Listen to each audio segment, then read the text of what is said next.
Well, here we sit, ladies and gentlemen. Activision Blizzard has officially been purchased by Xbox. So hold fast to your seats, because if you don't, Microsoft may just buy them out from under you. But joking aside, I would ask that you consider for a moment that the era of Xbox Game Pass has truly come. Sure, Sony cronies can piss and moan about how they have better exclusives, but the problem with that is, other than the veracity of that statement being flimsy at best, there just aren't that many Sony exclusives. Sure, they've got a few big hitters here and there, but they've been selling off more studios than they have been buying. And Sony, unlike Xbox, has, instead of embracing cross-platform play and development, consistently chosen to slap everything on their underpowered consoles with a demand for exclusivity to every game studio that will listen. Meanwhile, Xbox is busy buying up every struggling studio and slapping all of their back catalogs on Game Pass, where you can play on Xbox and PC, and Tiger handheld if you so wish. And that brings me firmly over to pointing out the problem with most modern gaming consoles in general. At this point, with the exception of the Switch, they are little more than glorified mass-produced gaming PCs with crappier specs, and for God's sakes, they're not even that much cheaper.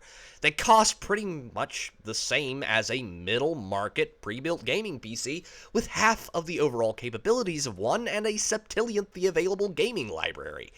PlayStation has largely spurned the PC market, demanding that developers and publishers make their games exclusive to PlayStation, while Xbox has instead allowed publishers to put out games on their plastic brick and PCs and your fridge, because they realized that rather than just getting a stock bump once every generation, when they release a new console, they could instead create a subscription service that has good value to cash ratio, so all they have to do is buy up a ton of studios with pre-existing IPs and franchises, slap them on there, and have those studios crank out new releases occasionally, and Xbox puts them on Game Pass and wherever else suits their fancy, e.g. Steam, and all Microsoft has to do is sit back and rake in the cash after every new release, because why create something new when you can buy someone else's game and rent it out, thus pulling in millions every month with Game Pass subscriptions, and you still get that